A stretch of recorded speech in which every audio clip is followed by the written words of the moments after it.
Hello there. Today I'm continuing my look at wines from Piedmont in northeastern Italy, and the wine I'm looking at today is Cantina Tortona's Derthona Colli Tortonesi. And this is a wine made from the Timorasso grape variety. Tortona is a town in the southeastern portion of Piedmont. It's probably about an hour and a half's drive from the centre of the Barolo region, and the Colli Tortonesi is its surrounding region. Now, Timorasso is a grape variety that is notoriously difficult to grow. And what had happened following phylloxera, the wars, the Great Depression, was that the variety had largely been abandoned in favour of people growing Cortese in its place. By the late 70s, it had pretty much vanished from this area's vineyards. However, one producer, Walter Massa, valued the variety very highly and worked incredibly hard to save it, and to a large extent inspired its resurgence. And a period from about 1990 has seen an expansion of vineyards planted with Timorasso, and it's become incredibly popular. The other thing I should mention is this term Derthona. Derthona is the old Roman name for Tortona, and it's a term that was trademarked by the local consorzio to be applied to premium Timorasso wines from the Colli Tortonesi. And I think there is an intention that it should eventually become a premium sub-region of the Colli Tortonesi. So this wine is produced by the local co-operative, the Cantina Social di Tortona. The cooperative was founded in 1931, I guess during the period of the Great Depression, when 38 wine growers, some of them with some quite sizable vineyard areas, got together to form a cooperative to try and make it easier to profitably make and market wines. The market was tough, and some vineyards were being abandoned as people moved to urban regions to live. Today, the cooperative produces a range of wines. Other grape varieties used are Barbera, Croatina and Cortese. This particular wine comes from vineyards in the district of Avolesa, Viguzolo and Veau de Tortina. These vineyards sit at between 250 and 450 metres above sea level, so there's a little cooling influence there from the altitude. The vines are fairly widely spaced. There are about 4,500 vines to the hectare. About 10 buds per vine are left. The soils are a mixture of clay with sand, and the aspect of the vineyards is predominantly south and southwest. The wine is made entirely from Timorasso.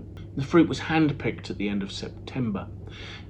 The grapes were destemmed, and a process called cryomaceration was used, in which the grapes in probably half-ton plastic bins were chilled down for 6 hours until frozen, and then allowed to thaw again. And cryomaceration is probably more commonly used for red wines, but the effect is to break down some of the cellular structures within the grape and allow greater extraction. So the grapes are fully thawed before pressing, so this isn't cryo extraction, this is not sort of making an ice wine, it's simply using freezing to allow more aromas and more structure to come from the grapes. And the process generally increases extraction by about 10%. Fermentation went on in temperature-controlled stainless steel tanks, and after fermentation the wine was allowed to age with its lees for 6 months. I would assume that malolactic conversion was probably blocked. The wine was allowed to age with its lees for 6 months prior to bottling. So let's see what we make of it, shall we? The colour has quite a good depth. That's a medium to deep yellow colour there, almost a sort of slightly straw yellow. Swirling it, the wine has 14.5% alcohol, and it does seem to be clinging to the glass, and yes, there it is, it's forming some quite obvious tears. It takes a little while for them to show, but they're certainly there. So let's see what we make of the aromas, shall we?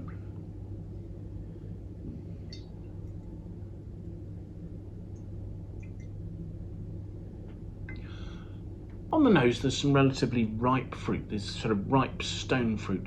There's a spectrum fruit through from peach, nectarine, almost to apricot-y notes. There are also some slight spicy hints that might suggest there was some oak aging in this, but none of the information I've got suggests that there is. And overlaying that, there's a well-defined saline nature as well. So there's a reasonable power to the aromas, and they're quite complex. So let's have a taste.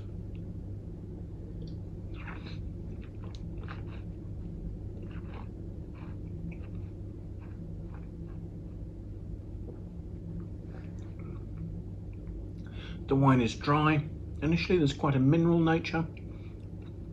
There is quite good acidity. It slowly reveals itself. But I think the first thing you see is a richness to the fruit and also a structure to the fruit. There is a little bit of sort of slightly spicy grip on the front palate. The sweet spices, it's gingery, maybe a hint of cinnamon or something like that. But then overlaying all that, there's a juicy peach, juicy nectarine, to the ripeness of apricot sort of fruit there. There's a roundness that shows the lees aging, but at the same time there aren't particularly creamy flavours to that. It's much more the texture of the wine that's showing up the leesy note. And following on from the nose, not quite so obviously as on the nose, but on the back of the palate there is a slightly salty saline touch overlaying the fruit. However, the fruit is quite rich and it actually comes out through it. The acidity is continuing to make me salivate. There's some freshness there, but the finish is rounded and rich, and it's a rich apricot-y note that's persisting. So this is a rich, balanced wine. The alcohol is adding to the roundness of the back palate. This is a 3-year-old wine, but it's not looking tired at all. It still has power and plenty of freshness. I suspect this would carry on developing for another 2 or 3 years and probably wouldn't need drinking up for 4 or 5. It's got a lovely concentration and a richness. And there's a wonderful fruit persistence on the finish, and again the saline notes are just starting to show through. When I looked at the Wine Searcher aggregated critic score for this vintage of this wine, it gets 90 out of 100, and that's in line with other vintages of this wine as well. I think that's a pretty good score for what's not a massively expensive wine, that I think will provide some enjoyable drinking for several years to come. So thank you so much for watching. I do hope you've enjoyed the video. If you have, do please press the like button. If you'd like to watch more of our videos, please consider signing up and subscribing to our YouTube channel. It would be fantastic to have your support there.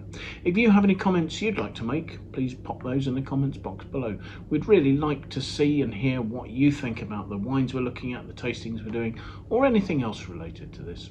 If you have any friends you think might like to watch the video, do please feel free to pass it on to them. We'd really appreciate your support in that way. I'll leave a link in the notes below to the Wine Searcher website for this vintage of this wine, and there you can see where the wine's available near you, what its price is, but you can also use the tabs on that page to see things such as information about the producer, the grape variety, the region, the critic scores, what other users think of the wine. We have a vintage comparison tab, and there's a price history tab as well. So hopefully plenty of information that if you're looking to research the wine before you make a purchase, it should all be there for you. But most importantly, do please take the time and come and join us for another tasting in the very near future, won't you? Thanks again. Bye for now.